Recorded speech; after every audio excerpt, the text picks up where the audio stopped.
It's hard to believe that this is the end of the story because there is so much here that I feel like we never explored, and it's left me a little sad.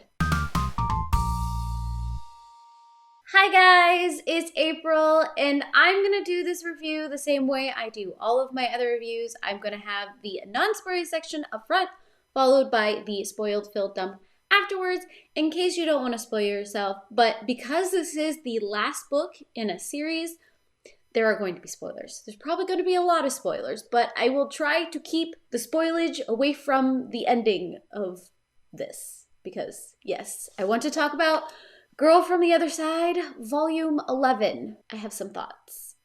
So this is the final volume in the main series of events that we have been following up till now. This is the story of outsiders and insiders and a curse that have kept them divided. It's a story of a young girl named Shiva and a being that she calls teacher, and just how they're dealing with everything going on. It has this gothic fairy tale type feel to it.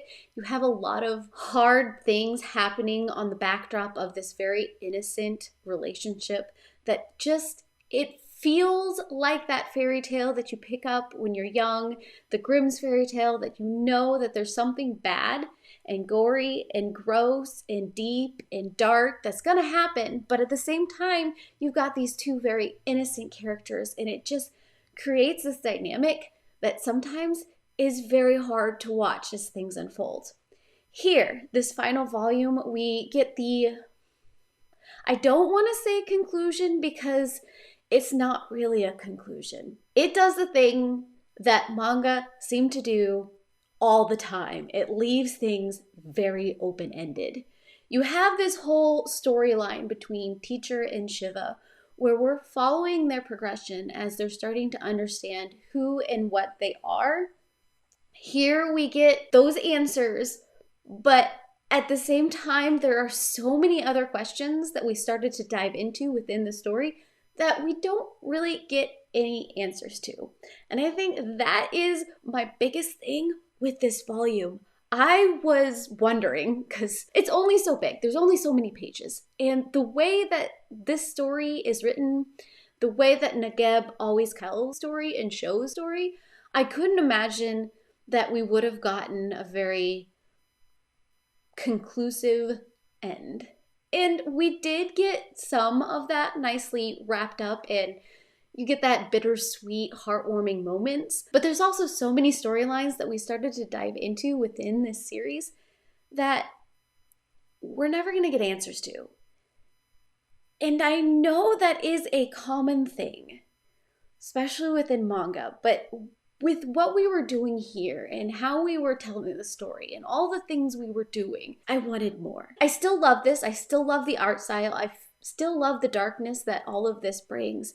But that conclusion just left me hanging. It left me hanging so much that I'm like, why did I put myself through all of this? Now, there is a very philosophical conclusion to this story. There is a lot of introspection within this last volume. Not a lot of things happen, but we do have a lot of those mental dives and those remembrances and just the characters coming to terms with a lot of things. So if you like that kind of character-driven story where they're kind of just figuring themselves out, and that's the main point of all of this, then I can see you very much enjoying this volume and the whole series in general.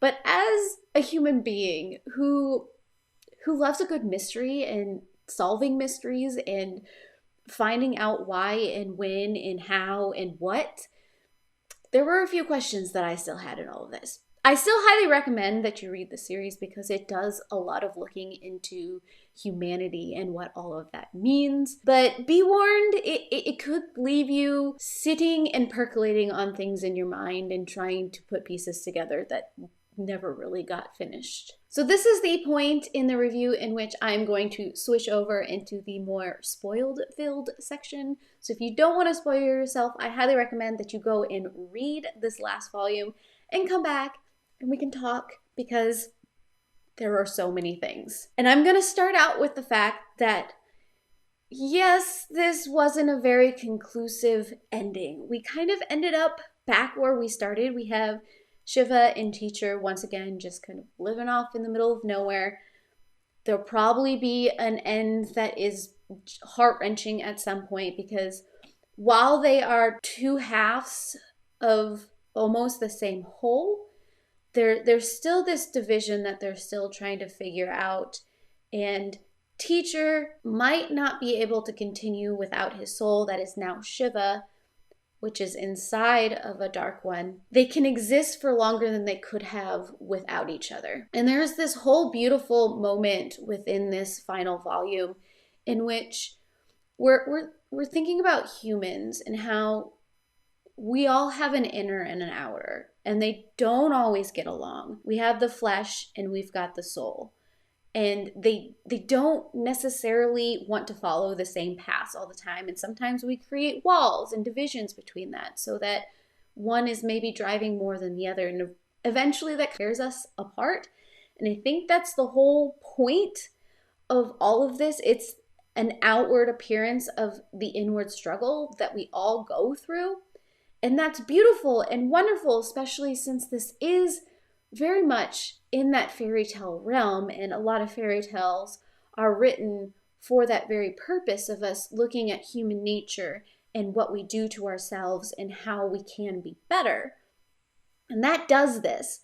But we have this fraying of storylines where we have this whole thing that's going on the inside that we never really got any answers to. We had this whole start of this plot where the insiders were very much involved in Shiva being the answer to ending this curse. And we never got a conclusion to any of that. We don't know if the curse has been lifted. We don't know if these two main characters that we have come to love are even going to make it past the ending pages. It might be the next seconds that they just kind of become trees and enter the nowhere. So we're left hanging with all that, and we're also left hanging with the fact that Mother is cursed. We kind of got this beautiful storytelling of Mother and Father earlier in the series that kind of started opening up what all of this could be and what all of it could mean, and the clashing of those two forces and what could be this curse, but we don't ever really see much beyond that. So Mother is still cursed. We're assuming that the decision that these two beings made didn't actually finalize anything. We just finally know who they are. That was the whole journey of this series, is we finally know the backstory of these two characters, and we kind of end up in the same place that we started. We had that introspection of the human nature and all of that, but otherwise we didn't go a whole lot of anywhere. It was very much a character-driven story. It was all about the development of these characters and not necessarily about the world around them. Well, while it did play an influence on them, it didn't ultimately play a huge role in the conclusion of the story, which was interesting. It was a choice. I have lots of questions. I know there is going to be a short story collection, I believe, being released soon. At least that's what it says in the back of this. It's going to be some side stories set in this universe, and I'm excited to see that. And I feel like it's going to be like some of the side stories that we already saw with Shiva and Teacher and some of those very adorable moments. But I'm also hoping that some of these side stories have to do with some of the other characters that we sort of saw on the peripheral of all of this, but didn't ever really get like a whole lot of story time with. So overall, I really did enjoy the series, even if the ending kind of left me wibbly wobbly. There could have been so much more, could have done so much more. I get what Nagabe is trying to do with all of this, but as always, I love more in a story, so that's a me thing. Otherwise, I would love to hear what you guys think of this series. Tell me down below what all of your thoughts were after you finish all of this, because I would love to start a conversation with you. And of course, if you want to see more videos like this, subscribe down below, hit that bell, do all the things to get all of those notifications, and I heart your beautiful faces. Bye.